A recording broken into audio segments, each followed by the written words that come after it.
Alaikum. Peace to you all. My name is Saba Ahmed. I'm a law student at American University.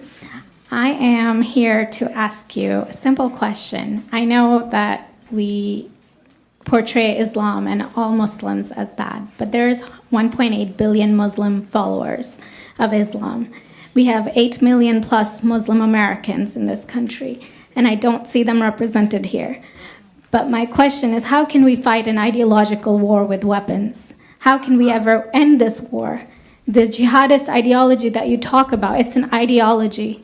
How can you ever win this thing if you don't address it ideologically? Great question. I am so glad you're here, and I am so glad you brought that up because it gives us an opportunity to answer.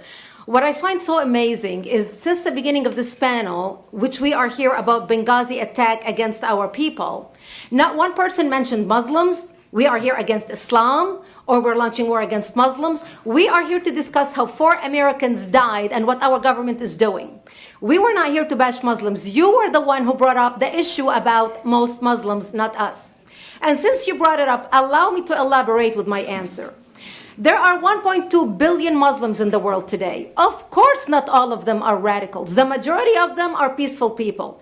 The radicals are estimated to be between 15 to 25%, according to all intelligence services around the world. That leaves 75% of them peaceful people.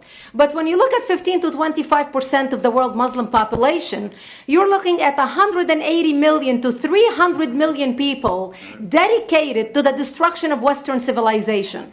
That is as big of the United States. So why should we worry about the radicals, 15 to 25%?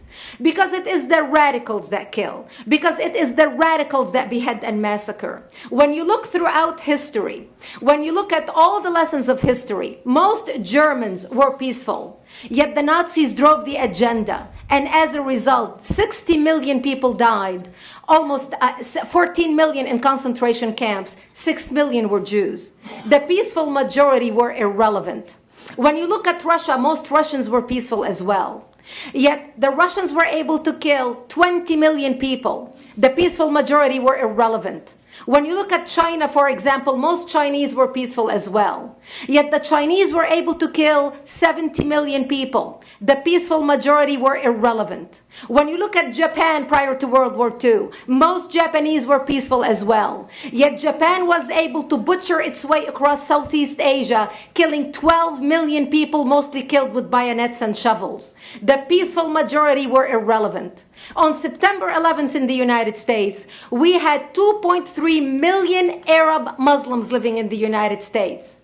It took 19 hijackers, 19 radicals to bring America down to its knees, destroy the World Trade Center, attack the Pentagon, and kill almost 3,000 Americans that day. The peaceful majority were irrelevant. So for all our powers of reasons and us talking about moderate and peaceful Muslims, I'm glad you're here. But where are the others speaking out? And since you are the only Muslim representative,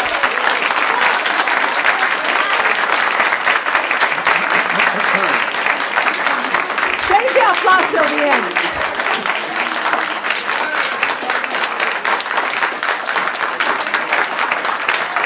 Thank you. Thank you. And since you're the only Muslim representative in here, you took the limelight instead of speaking about why our government, and I assume, are you an American? You're an American citizen. So as an American citizen, you sat in this room and instead of standing up and saying a question or asking something about our 4 Americans that died and what our government is doing to correct the problem, you stood there to make a point about peaceful, moderate Muslims. I wish you brought 10 with you to question about how we can hold our government responsible. It is time we take political correctness and throw it in the garbage where it belongs and start calling it fair.